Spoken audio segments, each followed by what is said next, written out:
दोस्तों, रूस यानी रशिया देश की गिनती आज के दौर में हमारी दुनिया के सबसे ताकतवर देशों के साथ की जाती है, क्योंकि बात चाहे डिफेंस की हो या साइंस की हो, मालो दौलत की हो या फिर किसी चीज़ की हो, अगर हर मामले में रशिया लिस्ट में टॉप पर नज़र आता है। बात करें अगर धार्मिक तौर पर, तो रशिया में रहने वाले ज़्यादातर लोग ईसाई और ऑर्थोडॉक्स को फॉलो करते हैं, जबकि बचे हुए बाकी लोगों में से कुछ कम्युनिस्ट है, तो कुछ मुस्लिम हैं, कुछ यहूदी है और कुछ बौद्ध और इस जैसे दुनिया के और भी धर्मों को फॉलो करते हैं, मगर ज़्यादातर लोग ईसाई धर्मों को ही मानने वाले हैं। लेकिन दोस्तों, आपको जानकर शायद हैरानी होगी कि आज से 1000 साल पहले अगर हमारी दुनिया में एक हादसा न होता, तो शायद आज रशिया जैसा एक बड़ा और ताकतवर देश एक मुस्लिम देश होता। सिर्फ और सिर्फ एक हादसे की वजह से रशिया जैसा एक बड़ा देश मुस्लिम बनते बनते रह गया। मगर दोस्तों, अब सवाल यह है कि आखिर आज से 1000 साल पहले हमारी दुनिया में ऐसा क्या हुआ था कि जिसकी वजह से ये रशिया देश एक मुस्लिम देश बनते बनते रह गया था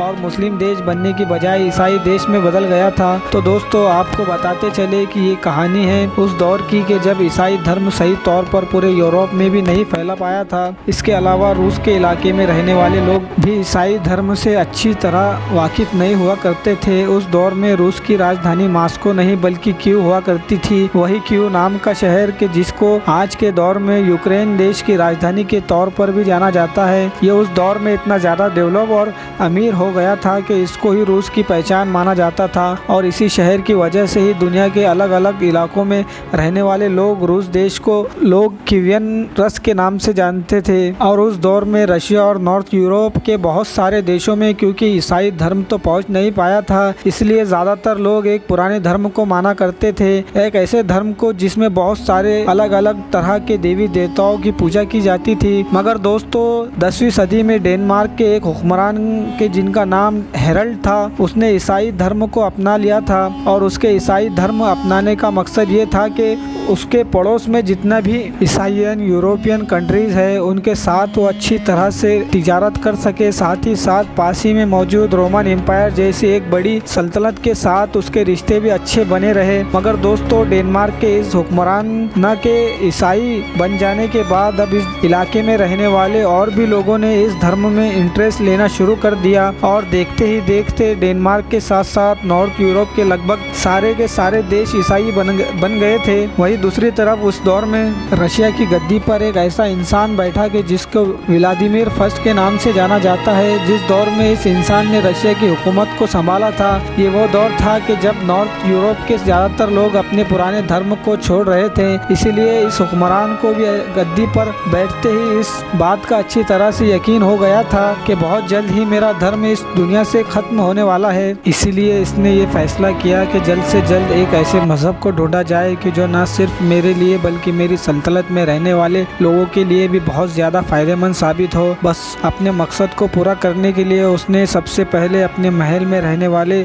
कुछ ऐसे लोगों की एक खास टीम बनाई कि जिनको बहुत ज़्यादा समझदार और होशियार माना जाता था। और उसके बाद इस खास टीम को अपनी सल्तनत से दूर दुनिया के अलग अलग इलाकों में इस बात की तहकीक करने के लिए भेजा कि हमारी सल्तनत में रहने वाले लोगों के लिए कौन सा धर्म सबसे बेस्ट है, जिसकी मदद से हम लोग न सिर्फ बहुत ज़्यादा तरक्की कर सकते हैं बल्कि ताकतवर भी बन सकते हैं। बस अपने बादशाह के हुक्म पर इस खास टीम ने दुनिया के अलग अलग इलाकों में घूमना शुरू कर दिया और एक लंबे वक्त के बाद ये खास टीम रशिया में वापस लौटी तो इसने अपने बादशाह को 3 खास धर्मों के बारे में बताया। ऐसे 3 धर्म के जिनको उस दौर में सबसे ज़्यादा खास और सबसे ज़्यादा मशहूर माना जाता था। उन्होंने सबसे पहले यहूदियों के बारे में बताया। कहा वैसे तो यहूदी तिजारत और सौदेबाजी में बहुत अच्छे हैं, साथ ही साथ इनका धर्म भी हद से ज़्यादा पुराना है, मगर इस वक्त इनका खुदा इनसे नाराज़ चल रहा है, जिसकी वजह से इन लोगों के ऊपर हर तरफ से हमले हो रहे हैं। यहाँ तक कि इनके शहर यानी यरूशलेम से भी इनको धुतकार दिया गया है। इसके बाद इस टीम ने ईसाइयों के बारे में बताया। कहा जहाँ तक एक तरफ कुछ ईसाई हद से ज़्यादा गरीब है तो वही दूसरी तरफ कुछ ईसाई हद से ज़्यादा अमीर भी है। इनके चर्च और दूसरी बिल्डिंग्स भी बहुत ज़्यादा खूबसूरत है, मगर आज के दौर में इन लोगों को अपने धर्म से दूर हो जाने की वजह से ये लोग न सिर्फ कमज़ोर हो गए हैं बल्कि हद से ज़्यादा आराम पसंद भी हो गए हैं। इसके बाद इन लोगों ने इस्लाम धर्म के बारे में बताना शुरू किया। कहा मुसलमान डिफेंस के मामले में हद से ज़्यादा ताकतवर है। इनके फौजों को आज के दौर में हराना एक नामुमकिन सी बात है। मुसलमानों का दीन का ज़्यादातर वक्त इबादत में गुजरता है। इसके अलावा ये तिजारत में भी धोखेबाजी नहीं करते हैं। हालांकि ये लोग मौसीकी और रक्स यानी डांस से परहेज करते हैं। दोस्तों, इन जवाबों को सुनकर व्लादिमीर फस का वो बादशाह बहुत ज़्यादा खुश हुआ।